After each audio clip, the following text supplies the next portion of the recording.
उपनिषद, गीता, भागवत और पुराणों के अमृत को एक ही साथ बांटने की परंपरा को सत्संग नाम दिया।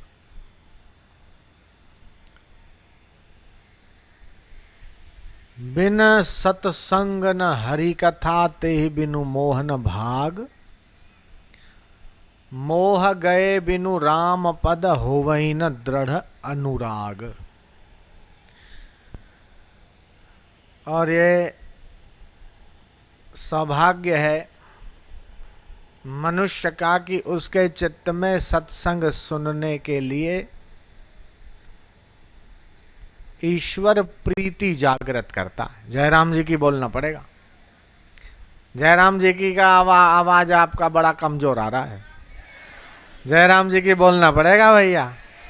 माता जी जयराम जी की। राम जिनिंजे मन में तिनजा सलाथिया सावा। हमारे सिंधी भाषा के कवियों ने कहा कि जिसके जीभ पर भगवान का नाम है उसके दुनिया के काम भी सफल हो जाते हैं। तो राम का नाम, भगवान का नाम सिर्फ सुख के लिए कि मुक्ति के लिए कि आनंद के लिए ही नहीं, भगवान का नाम तो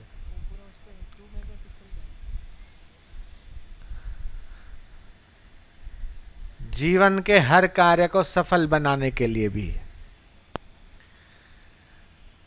कल एक महिला ने अपना अनुभव सुनाया। बोले, स्वामी जी आप तो शायद मुझे नहीं जानते, लेकिन मैं तो आपको वर्षों से जानती हूँ। और हम लोग जो हैं दिल्ली के अलग अलग क्षेत्र में पाठ का आयोजन करते थे। भजन कीर्तन और पाठ करने के बाद आरती होती थी और उस आरती में कोई 2 रुपया, कोई 10 रुपया, कोई 50 रुपया, ऐसे करके जो आरती के पैसे जमा होते थे उसमें से मैं उधार लेती थी। भाई मेरे को शिविर भरना है, 200-500 रुपया दो। और वो पैसे में उधार लेके और सत्संग में आई।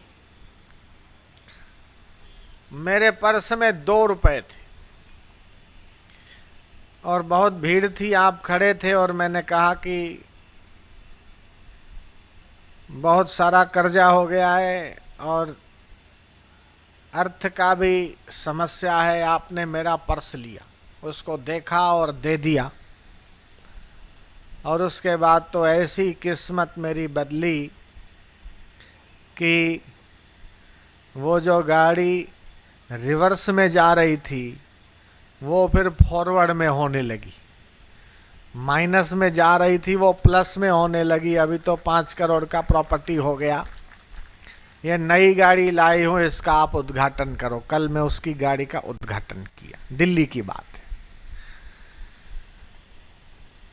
तो इसलिए सत्संगति मुद मंगलम मूला, ये तुलसीदास जी ने जो कहा है बहुत ही सटीक, मार्मिक और सत्य वचन है कि सत्संगति मंगलों का मूल है। तो ये बहुत भाग्य का विचार है कि समाज और संत के बीच ईश्वर अपने को निमित्त बनाए, माध्यम बनाए। परोपकाराय पुण्याय पापाय परपीडनम। परोपकार करना ये पुण्य है और दूसरे को हानि पहुंचाना, अहित करना, ये पाप है। पर उपकार वचन मन काया, संतहु सहज स्वभाव खगराया। महापुरुषों के द्वारा जितना कल्याण और हित हो जाता है, ऐसा कल्याण तो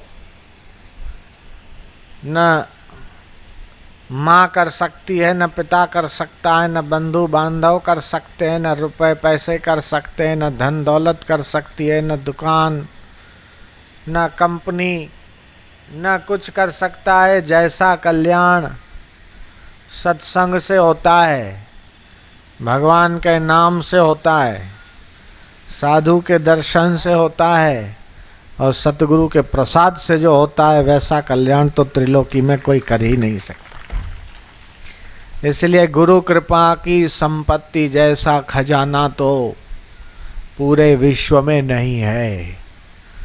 आप देवता बन जाएं, अरे देवताओं के भी ऊपर उनके राजा अधिपति इंद्र बन जाएं, लेकिन फिर भी आपका जन्म मरण का चक्कर तो चलता रहेगा। पुनरपि जननम पुनरपि मरणम पुनरपि जननी जठरे शयनम भज गोविंदम भज गोविंदम भज गोविंदम मूढ़मते। तो ये फिर से जन्मना और फिर से मरना, और ये जन्मना मरना ये तब तक चलता रहेगा जब तक इस जन्म मरण से पार ले जाने वाले सद्गुरु का, ऐसे ब्रह्मवेत्ता का संग नहीं मिला और उनका सत्संग नहीं मिला, तब तक ये हमारे जो जन्म जन्मांतरों से पड़े हुए संस्कार हैं वो छूटते नहीं। तो ये सत्संग बहुत दुर्लभ चीज है और अमोघ चीज है, और सत्संग से ऐसे ऐसे जीवों का कल्याण हुआ है कि जिनका कल्याण होने की कोई संभावना ही नहीं थी। नीच से नीच, पतित से पतित, पापी से पापी, दुष्ट से दुष्ट, अधम से अधम, गिरे हुए से गिरे हुए व्यक्ति को अगर भव सागर से पार ला जाने की कोई नौका है तो वो है सत्संग। इसलिए ठीक कहा, एक घड़ी आधी घड़ी, आधी में पुनियाद, तुलसी संगत साधु की कटे कोटि अपराध। एक घड़ी नहीं तो आधी। एक घड़ी मतलब 22.5 मिनट, आधी करो तो 11:15, आधी से भी आधी करो तो 5:30 पौने 6 मिनट। इतना भी सत्संग में आते जाते रहे तो कहते हैं कि करोड़ों करोड़ों अपराध मिट जाते हैं। सत्संग की वो महिमा है। तो वो सत्संग सुनना, सुनवाना और उसमें निमित्त बनना। सत्संग जो नहीं करेगा तो ये नियम है कि उसके जीवन में कुसंग तो होगा ही होगा। अच्छा काम नहीं करेगा तो बुरा काम किए बिना रह नहीं पाएगा। ठीक रास्ते पे नहीं चलेगा तो बेठीक रास्ते पे तो उसका मन और वृत्ति जाएगी जाएगी। अच्छा वाणी नहीं सुनेगा तो बुरा वचन सुनेगा। अच्छा काम नहीं करेगा तो बुरा काम करेगा। इसलिए जो मनुष्य बुद्धिमान है वो अपने मन को, बुद्धि को और तन को ऊंचे कामों में, ऊंचे सत्संग में, ऊंची वृत्ति में अपने को नियोजित करते हैं। और जिनको अपने मानव जीवन की वैल्यू नहीं, कद्र नहीं, तो जैसा मन में आए खाए, जैसा मन में आए पहने, जैसा मन में आए खाओ पियो मजा करो। उनको ये नहीं पता कि मरने के बाद क्या होगा। फिर मरने के बाद पेड़ बन जाए। ये जो पेड़ दिखाई दे रहे किसी जन्म में ये भी मनुष्य थे, इंसान थे।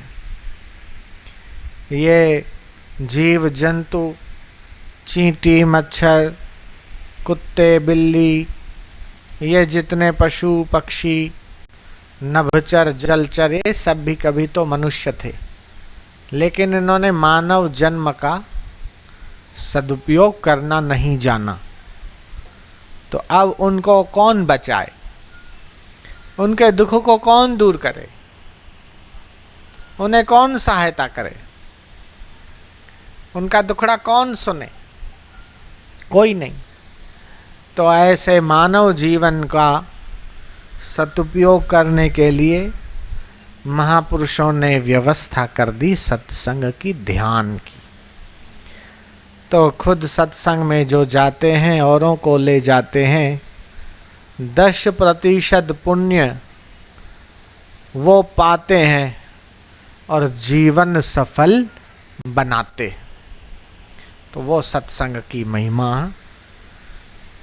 वेदों, उपनिषदों, पुराणों, रामायण, गीता, इन सब में ये कुट कुट के महिमा भरी पड़ी है।